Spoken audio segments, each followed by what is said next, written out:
السلام علیکم ورحمت الله وبرکاتہ. ټول ملګرو ته سلامونه. امید لرم چې ښه به ملګرو څنګه چې تاسو له پته وه چې یاره د جهانګیر خان کوم غوغا چې جوړه شوې وه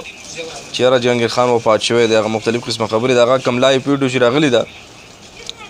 یقینا ډېرو ملګرو هغه ویډیو هم د خپل پیج او د یوټیوب چینل دغه نه چې کوم دی اپلوډ کړې ده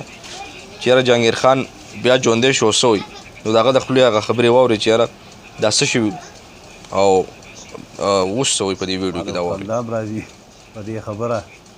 ډېر خلک وایي چې بړی را ژوندی شو خو خیر د مرګ دا اواز یا د مرګ دا خبر دا زما دپاره بینن ځل نه دی، دا مخکې هم داسې ما سره شوي وو، دوه درې ځله خلکو کړي داسې، خو الله ژوند را کړی دی او پاتې شوه بیماري او حادثه. دا په هر انسان راځي، په هر انسان راځي او هر انسان دی الله ملګرو دغه ویډیو به مو کتلي، پوره ویډیو د لایف ویډیو چې کوم ده 36 منټ و، تقریبا ډېره زیاته اوږده ویډیو کړې وه، یعنې لایف راغلی. نو دغه ویډیو به مو کتلي چې یاره پای کې د پوره خپل ډیټایل ویلی دی چې یاره زه څنګه څه چل شوی او څه بیمار شوی وم، څه چل شوی او یا اسپتال وغیره ټولې خبرې به هم پکې ول اورېدلې وي. او بهرحال دا خبرې پکې هم کړي دي چې یاره دا ملګرو ځان مشهور کړی دی، په ما ځان مه مشهور ویو. نو څنګه چې تاسو ته پته ده، خاص کر ډېر ملګري چې وي هغه د ویډیو دا تمنیل داسې راولي چې یاره جهانګیر خان وفات شو، نور پکې ویډیو کې دننه چا هم داسې لا تر اوسه نه دي ویلي چې یاره جهانګیر خان وفات شوی. بهرحال یو ملګري امنجن ماما ویډیو یاره دواګانې ورته کوي چې الله پاک یې وبخي. بهرحال هغه پکې دی چې خپله ویډیو ډیلیټ کړي وي، خو یعنې ټولو ملګرو صرف تمنیل دغه جوړ کړی و چې یاره جهانګیر خان وفات شو. نور دننه چې که تاسو ویډیو کتلي وي نو پای کې به ټول دغه حقیقت و چې یاره جهانګیر خان ژوندی دی، یعنې وفات شوی نه دی. او ډېر زر به چې کوم دی ویډیو جوړوي نو بهرحال دغه د ښه کېدو نه پس چې کوم دی دغه نوې ویډیو چې کوم دی جوړه کړه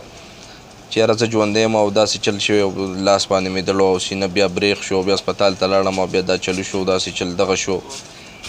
نو دا ټیم چې کوم دی دغه ویډیو چې کومه کړې ده لایف چې دا په پېښور کې دی،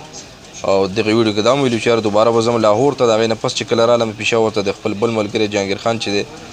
د ده خواله، نو انشاءالله که څوک هم غواړي نو بیا ما سره رابطه کولی شي، یعنې راتلی شي او چې کوم دی انټرویو پکې هم به ورکولی شم، نور هم چې تاسو غواړئ به کېږي. نو ملګرو ته صرف خواست دا دی چې یاره داسې غلط پروپیګنډه یا وغیره دا چې کوم دی نه ده پکار په چا پسې